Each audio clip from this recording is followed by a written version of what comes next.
প্রিয় ষষ্ঠ শ্রেণী ছাত্রছাত্রীরা, তোমরা অনেকেই বলেছিলে গত বছরের ইতিহাস প্রশ্নপত্র কেমন ছিল দেখাতে। তো দ্বিতীয় পর্যায়ক্রমিক মূল্যায়ন দেখো, যাদের স্কুলে পরীক্ষা হচ্ছে বা হবে, তো গত বছরের প্রশ্নপত্র কেমন ছিল এবং এখান থেকে অনেক প্রশ্নপত্র কমন থাকে। এটা ঘোষ চক্রবর্তী সংস্থার প্রশ্নপত্র, তো এখান থেকে দেখতে পারো।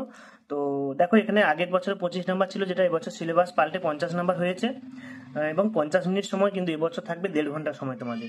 দেখো, আগের বছর একের দাগের দুটো এমসিকিউ প্রশ্ন ছিল, যেমন বৈদিক যুগে যারা শাসন করতো তাদের কি বলা হতো এবং দক্ষিণ ভারতের একমাত্র জনপদ কি ছিল।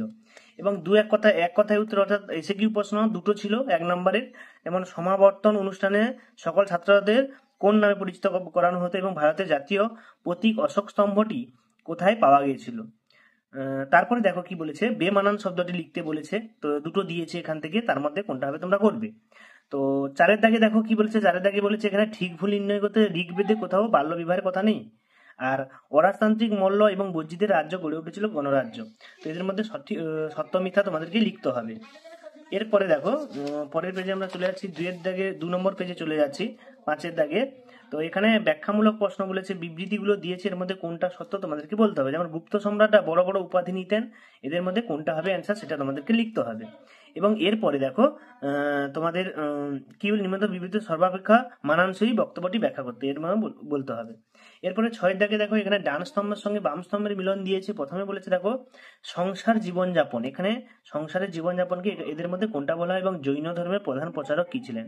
এটা হচ্ছে তীর্থঙ্কর, জানো। আর সংসারের জন্ম প্রথমে তো ব্রহ্মচর্য, তারপরে গার্হস্থ্য হয়, সংসার জীবনযাপনকে বলা হয় গার্হস্থ্য সম। এরপরে দেখো বড় প্রশ্ন কি বলেছে 7-এর দাগের, এখানে দেখো 3টে করতে বলেছে, দিয়েছে 4টে। বৈদিক যুগে চতুর্বর্ণ প্রথার পরিচয় দাও।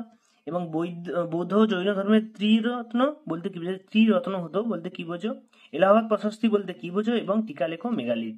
তো এদের মধ্যে 3 নম্বরে 3টে দিয়েছে। এবং পরের 4 নম্বর পেজে কি কি দিয়েছে দেখো, বুদ্ধচরিত 8-এর দাগের এখানে দিয়েছে 100 থেকে 120টি শব্দের মধ্যে লিখতে হবে।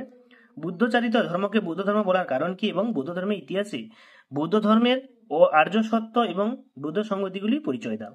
এবং বলছে দেখো, সাতবাহন শাসন ব্যবস্থার কর প্রথা পরিচয় দাও এবং হর্ষবর্ধনকে সকলোৎপদ বলা হয় তার যুক্তিযুক্ত ব্যাখ্যা করো।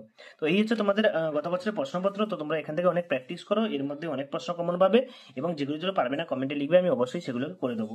সকলকে ধন্যবাদ, দেখা যাচ্ছে পরের ভিডিওতে পরের প্রশ্নপত্র নিয়ে আলোচনা করা হবে।